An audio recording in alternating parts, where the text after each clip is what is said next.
So this is the second video on a boat project, replacing your instrument panel, rebuilding it with carbon, in my case, a carbon fiber instrument panel, and adding some instruments. One of the things I wanted to cover was just buying online. Some of the things I learned.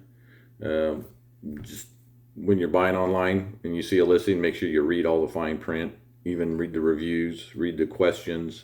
The answers to those questions may help you out a lot. In my case, it certainly did. Um, I'll show you the websites I used that worked out pretty well. One thing I like about Amazon is if the part or the piece or whatever doesn't work out for you, you can just send it back.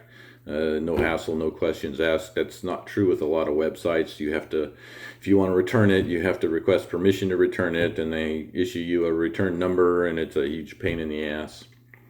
But the nice thing about buying online, obviously, is the variety. You got the selection you have is just so much greater than you get from just going to West Marine or someplace. I think one of the things I'd recommend if you're like, say, for example, replacing all your toggle switches, you might, if you're not sure about what you're buying, just buy one and see if it's going to work for you. I did that. I only bought one. I saw some toggle switches I really liked, but just bought one, and as it turned out, it wasn't going to work for me at all. But so, anyways, moving on. So this is the toggle switch I was referring to, and why you want to read the fine print. There's nothing wrong with the switch. I ordered one. It's a very nice switch. It's chrome. It's got an internal indicator light. That's the circle around the actual toggle. But what doesn't tell you, and I had to go to the answered questions to find out, is this switch is actually illuminated when it's off. And when you turn the switch on, the light goes off. But that by itself wasn't a deal breaker for me. I was able to wire it so the light came on when I turned the instrument panel lights on, and otherwise it would stay off, which was fine. But the other problem I had was the connectors. The switch ships just like you see it there. And the biggest problem with me was it was a small switch. It was too small. The connectors are really small. Again, I had to read the fine print to see what size connectors I also had to order. And so when I was just trying to, it was just all too small to try and put together. The connectors didn't go on very well. If they would have, they should have shipped it like my boat horn button came. You can see there that it already had the blue connector there installed with the wires. So all I had to do was just connect the wires. But as far as the switch goes, with 5 or 6 toggle switches, it just wasn't going to be worth the trouble and the added expense. So I ended up just using my same old toggle switches and breaker buttons, and there was nothing wrong with them, so there was no reason to spend the extra money. So next up, buying gauges online. And the nice thing about buying them online is you have so much to pick from. Basically, you can choose from every gauge out there. And Faria, for example, has a nice different lines of gauges where you can get all matching gauges. I bought the Chesapeake line of gauges. But what you want to look out for and what you need to know ahead of time is how you're going to connect the gauge to your engine. And on that note, there's a website called GreatLakesSkipper.com, which I really liked. I used it a lot to shop for gauges because it's the one website I found that actually shows you a picture of the face, the front of the gauge, and a picture of the back. Because there's all sorts of different types of connectors. If you got a smart system, then you're probably going to be looking at a Deutsch 8-pin or a Deutsch 6-pin connector. If you're old school like me, you're probably just going to have the threaded studs or maybe spade connectors. And then obviously you need to pay attention to the size, the diameter of the gauge. Fortunately, there's not a lot of variation in that. Your engine, other than your tacks and your speedometers, 2 1/8 inches is a typical hole size you'll need in an instrument panel. Tachometers do come in various sizes, but again, just pay attention to the size of and how much space you have on your instrument panel versus the size of the gauge you're buying. And since I was buying online, one of the biggest challenges I found was just trying to make a decision. I mean, you're buying online, you have access to every gauge out there. Trying to make a decision on what to buy was kind of a challenge. But what I found is the nice thing about gauges is that you can, if you do some research, you'll see they're kind of segregated into high end, mid range, and lower end. So just decide how much you want to spend. Start from there, and then you can either shop through the high end gauges, the mid range, or the lower end gauges. One of the things I wanted to come back around real quick is regard to switches. When you're shopping online for switches, you're going to want to become familiar with the nomenclature used to describe a specific switch. Switches can be momentary, they can be maintained. For example, the one pictured here, it's a push button switch. Momentary, that basically means like your car horn. Your horn's going off as long as you're pushing down on it. As soon as you let up pressure, the horn starts working. A maintained switch is like your light switch. You switch it on and it stays on until you come back and switch it off. There's also terms such as single pole, double throw, single pole, single throw. Um, and those are, you're going to want to know what those mean and look for that in whatever advertisement you're looking at for the switch you're interested in buying, and make sure it's the proper switch that you want to buy. So getting into the carbon fiber, I used a website called Composite Envisions. They had a huge selection of carbon fiber products. I couldn't find a website that had more to pick from.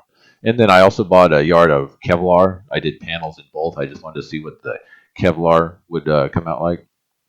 I do want to note that I bought what's called Mirage. That's this particular line of carbon fiber, and it uses, you can probably see it, a thin strand of copper wire painted green for an accent. The problem I had though was once you, after a few layers of epoxy, that you can see it really looks nice there. That's before I applied the epoxy. After a few coats of epoxy, that green pretty much just goes away. um, the accent was kind of pretty much gone, and it was just kind of ended up looking like black carbon fiber, which was a little disappointing since this stuff costs twice as much as the regular black carbon fiber. But and I'm not knocking the product; it's really cool looking, and that's just how it worked out for me. So it is what it is. As far as the different types of weave of carbon fiber, I'm not going to get into that because I didn't get into it. I just looked for something I liked what it looked like and bought it. I didn't try and learn about the different types of weaves and that kind of stuff. For epoxy, I used West Systems 105 epoxy resin and their 207 hardener.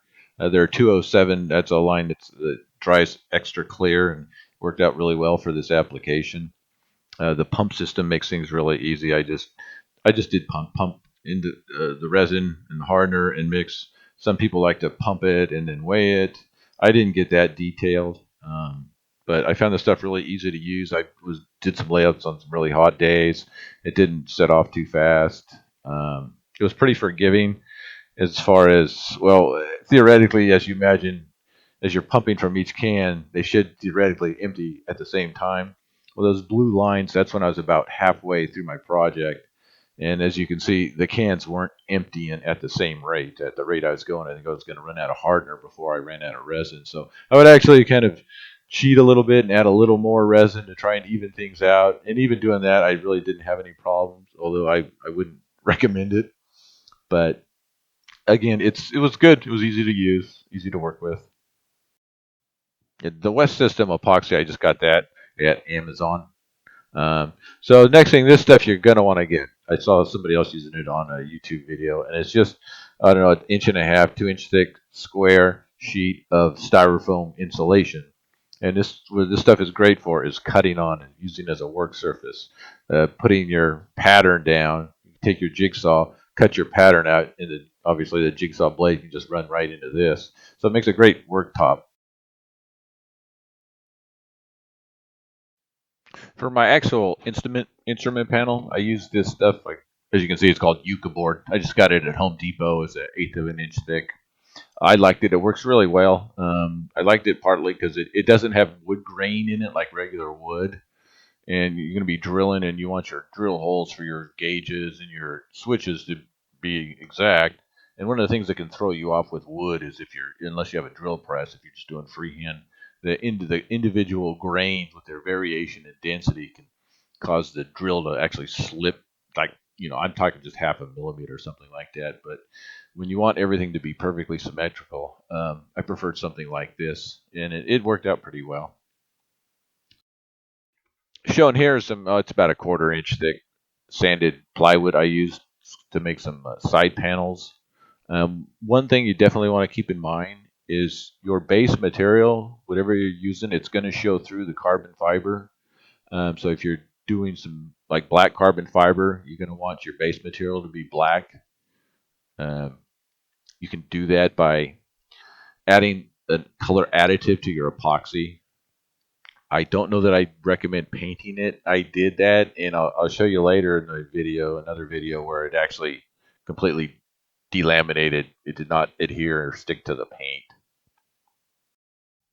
So here's a list of the websites I used. Like I said, I used Great Lakes Skipper. That's a good one to see both sides of the gauge you're thinking of buying. Composite Envisions, huge selection of carbon fiber materials and other type of materials.